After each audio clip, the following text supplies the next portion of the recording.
Então, primeiro eu quero agradecer o convite feito pela Sofia e também a toda a equipa que está organizando esse evento, que está sendo super acolhedor desde o início. Nós fizemos algumas reuniões, encontros e preparações e, às vezes, falar sobre determinadas temáticas nas universidades em Portugal nem sempre é bem acolhido ou bem recebido e logo quando a Sofia me propôs falar sobre branquitude nos museus e trazer um pouco da minha pesquisa, da minha trajetória, não só como acadêmica, mas também como ativista, eu fiquei bem feliz e animada para estar aqui conversando com vocês. A minha apresentação está um pouco grande, mas eu vou passar alguns slides muito rapidamente. Eu estou, pela primeira vez, apresentando o meu projeto de doutorado em museologia, após a aprovação da bolsa na FCT e que tem como título Sociomuseologia Exame por uma memória e museologia decolonial da comunidade lésbica negra em Portugal e tem a orientação da professora doutora Judite Primo. Eu acho que é importante, eu não sei se, como eu cheguei uns minutos atrasada, se já foi falado sobre o dia de hoje, dia 21 de março, né? Acho que a gente está aqui falando e reivindicando sobre os direitos da população negra, principalmente, e por direitos humanos. Eu acho que é uma das coisas que é nosso dever fazer durante toda a vida, não só dentro da universidade, mas muito fora dela também. Então, esse Dia Internacional pela Eliminação da Discriminação Racial é um dia emblemático e que a gente precisa lembrar constantemente, não somente nesse dia, né? Eu vou falar muito rapidamente também do meu percurso, não só profissional, mas,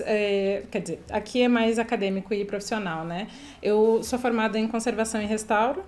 trabalhei durante muito tempo em reservas técnicas, fazendo estágio em alguns museus tradicionais e sempre tive a oportunidade, por meio da minha mãe, a Giane Escobar, que foi diretora do Museu Comunitário 3 de Maio durante 12 anos, de estar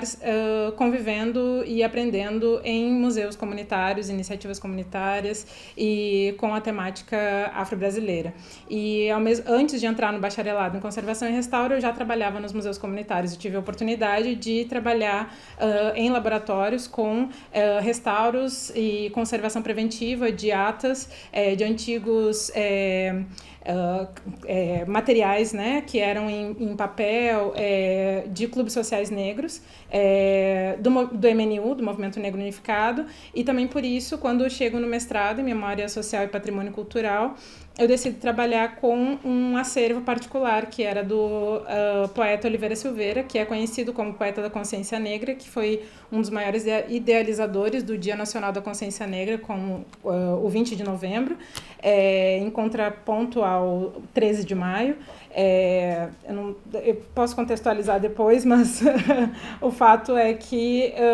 esse trabalho feito com um acervo do Oliveira Silveira, que tinha acabado de falecer, teve o apoio da família dele para que a gente pudesse digitalizar esses arquivos, trabalhar com as memórias dessas imagens que eram inéditas, muitas delas na época, e fazer algumas entrevistas com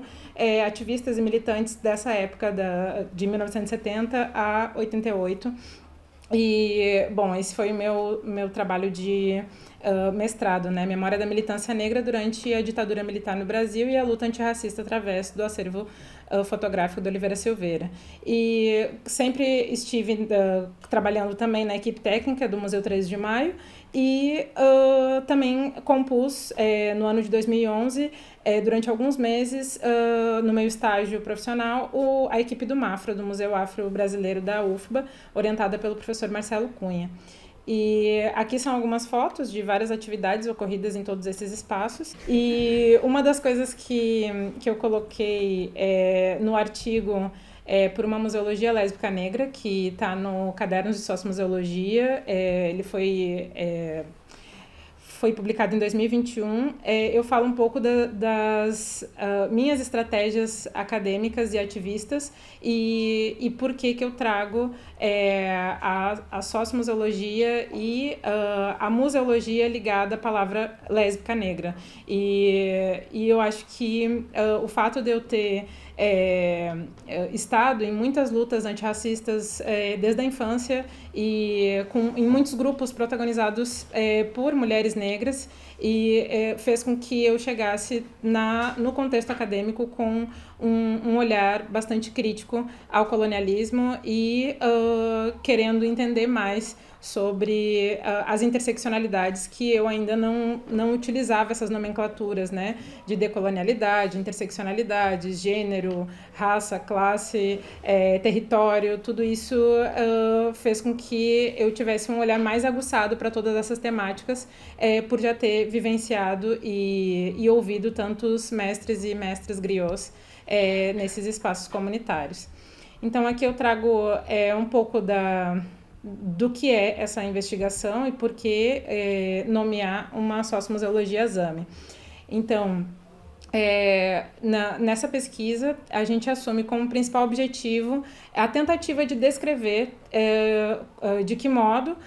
um acervo fotográfico que tem que tem a visibilidade para mulheres lésbicas negras oriundas de países de língua portuguesa, como Cabo Verde, Guiné-Bissau, Angola, São Tomé e Príncipe, Portugal, Brasil, como que é possível, com esse acervo, questionar o discurso colonial no campo da museologia. E lembrando que, então, Zami é uma palavra caribenha que significa mulheres que trabalham juntas como amigas e amantes. E eu utilizo como uma espécie de conceito, porque essa proposta da Audre Lorde, que ela escreve numa obra em 1982, que se chama Uma Nova Grafia do Meu Nome, uma biomitografia, basicamente porque ela não entende... Essa autobiografia, no campo da literatura, é entendida como algo extremamente individual e bastante egocêntrico, e que vai tratar necessariamente da vida da pessoa sem contabilizar as suas coletividades. E a Audre Lorde traz várias histórias vividas com várias mulheres que ajudaram ela no percurso da vida dela a se encontrar, a se colocar no mundo, a se posicionar, sejam elas amigas, amantes, namoradas, tias, vizinhas, ela entende a vida dela como uma biomitografia, que não é uma mitologia e nem só uma biografia, mas ela inventa, né, essa palavra para falar sobre sobre uma prática política social ancestral e nomear lésbicas negras na diáspora africana como Zami, porque também ela não, na verdade, nomear mulheres dissidentes sexuais negras, racializadas, indígenas, que não sejam brancas, porque não se tem identidade, não se tem identificação com a ilha de Lesbos, com a deusa grega que simboliza essa história que retoma a palavra lésbica. Então, a palavra e a origem da lésbica,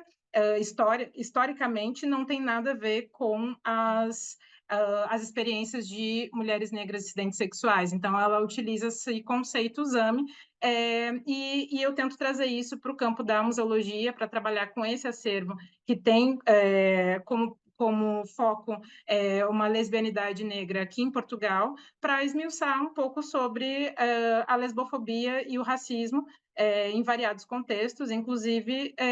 no campo da museologia, né? Então, a ideia é produzir algumas subjetividades, questionar a supervalorização do padrão branco, eurocêntrico e heteronormativo nos espaços museais, no meio artístico, nas galerias, nos espaços culturais, nas pesquisas acadêmicas e, sobretudo, conversando tanto com a minha orientadora quanto com o professor Jean Batista, que é um dos criadores e fundadores da rede Memória LGBT, que ia mais, quando eu estava escrevendo esse texto, eu cheguei a essa, digamos assim, reflexão de que nomear uma sociomuseologia exame é uma disputa epistêmica, e também uma espécie de insurgência ou desobediência epistêmica também, porque quando a gente nomeia, porque eu iniciei falando sobre museologia lésbica negra, né? Quando a gente nomeia, a gente se põe no mundo, a gente mostra que a gente existe. Eu esqueci de me autodescrever.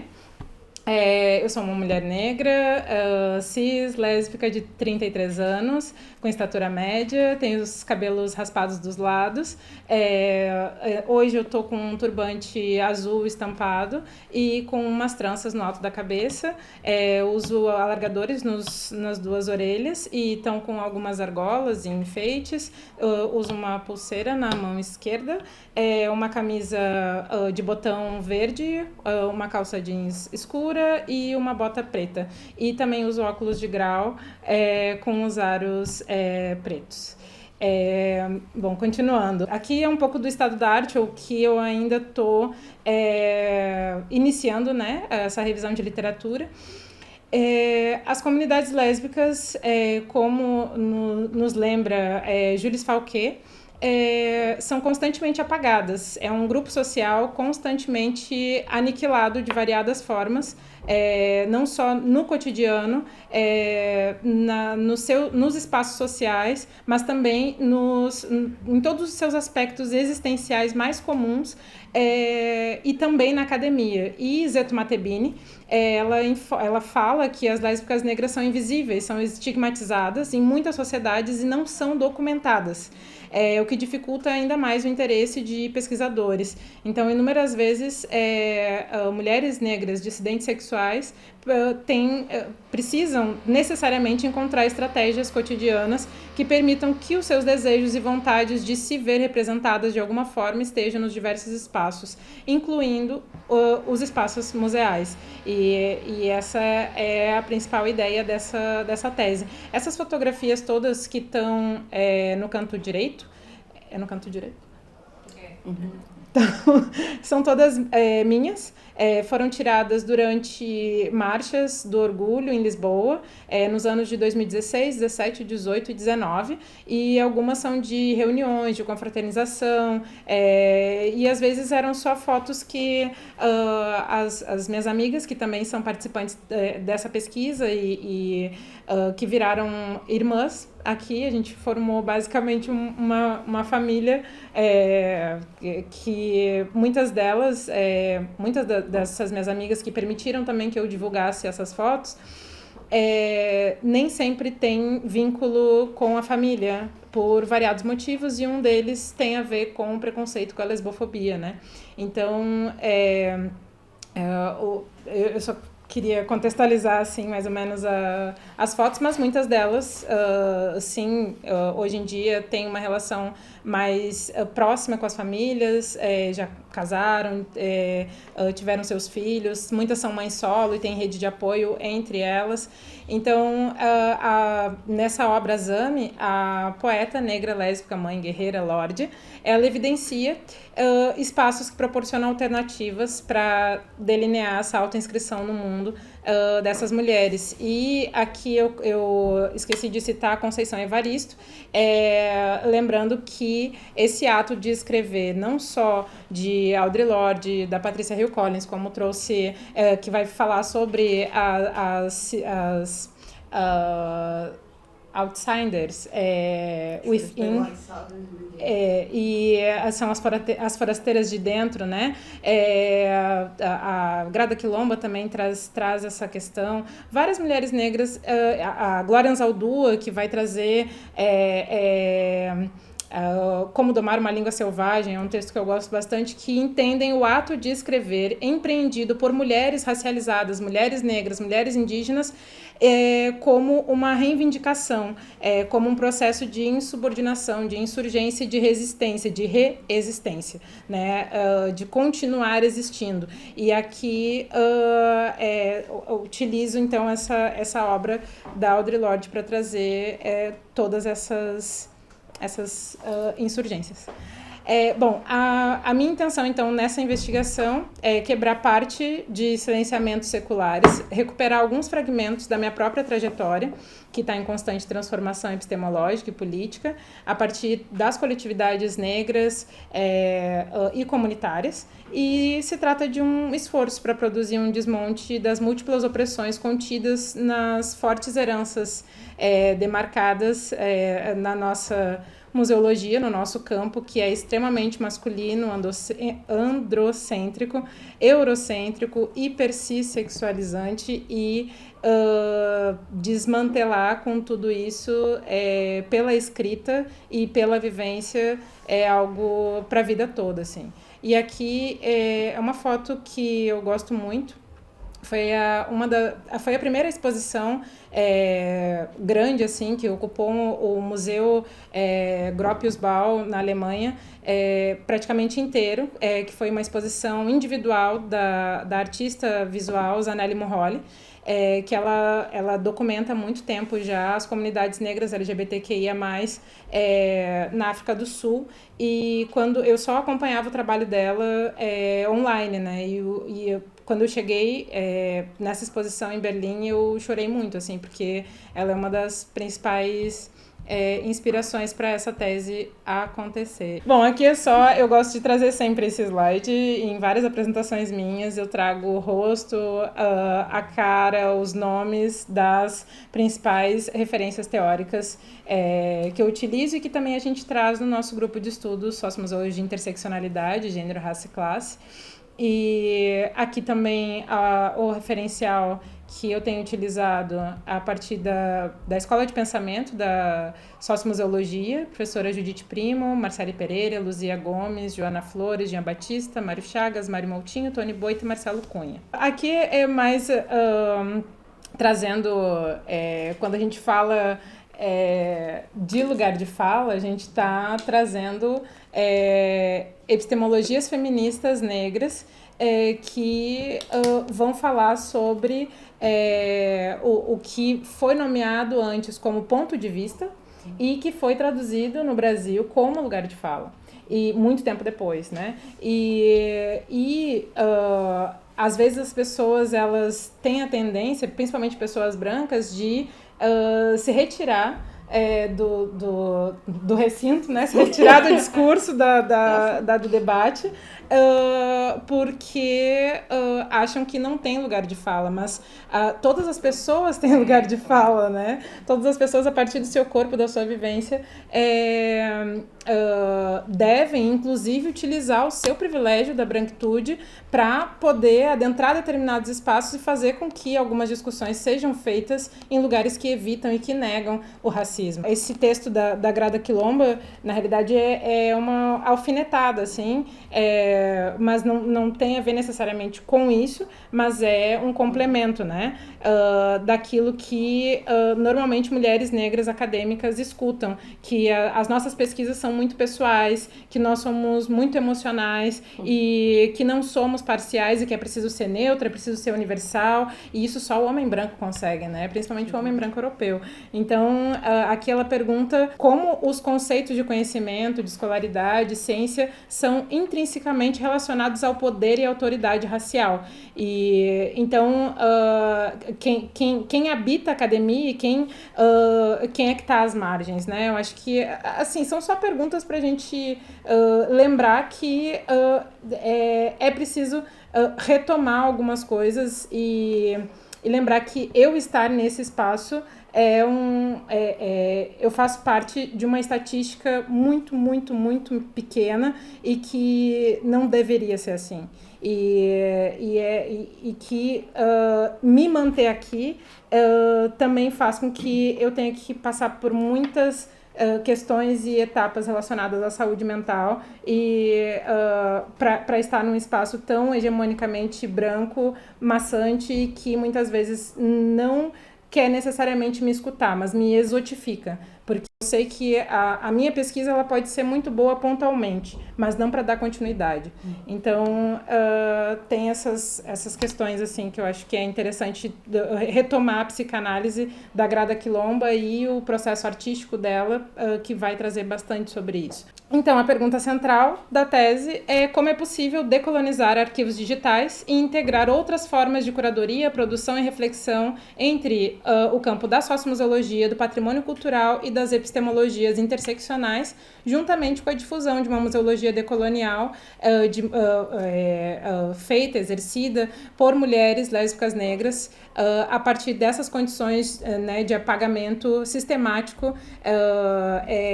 que é social, cultural, político desses corpos em todos os espaços, mas principalmente no campo museológico. Aqui são alguns objetivos relacionados à identificação do potencial da conservação digital desses arquivos. Aqui vocês estão vendo algumas fotos minhas, tiradas das minhas amigas, né, nessas marchas e nas ruas, e criar mais possibilidades de preservação e salvaguarda de memórias ZAMI, de memórias de mulheres negras dissidentes sexuais no mundo, assim, e em Portugal em especial. E aqui é um pouco das etapas da pesquisa, e daí aqui nas etapas eu destaco a curadoria compartilhada da Marília Xavier, e também a ligação e a procura por coletivos, principalmente que tenham a questão, coletivos e associações que trabalhem com lutas antirracistas e valorização de legados artísticos protagonizados por pessoas negras em Portugal. Eu destaco aqui a UNA, União Negra das Artes, e o coletivo Afrontosas de Bichas Pretas, Associação Cultural, e a revista Memória LGBT, que tem sempre me auxiliado muito em todas essas etapas. E é mais ou menos isso. Aqui também tem a Jazz, eu coloco aqui vários projetos de quem veio antes, né? Porque tem muita gente fazendo muita coisa boa e às vezes a gente acha que está inventando a roda e não está. Então eu só vou citando algumas pessoas que já estão, que a gente já está em contato, principalmente a partir do projeto Corpos Geradores, que eu faço parte, sou uma das investigadoras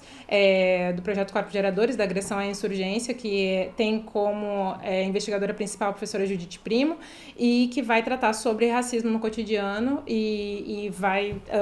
ampliar essa pesquisa para o âmbito dos museus, das artes, da educação, e não esquecendo que no decorrer dessa investigação, eu coordeno o grupo de estudos de sociomuseologia e interseccionalidade e faço o possível para que a gente, nas nossas leituras e debates, a gente leve tudo isso para as nossas teses. Não separe o grupo de estudos, o ativismo e a tese, mas sim que seja uma confluência de tudo isso. Aqui é o convite para quem quiser participar do nosso grupo. E acho que é mais ou menos isso. Aqui são as bibliografias e aqui o agradecimento. Obrigada, gente.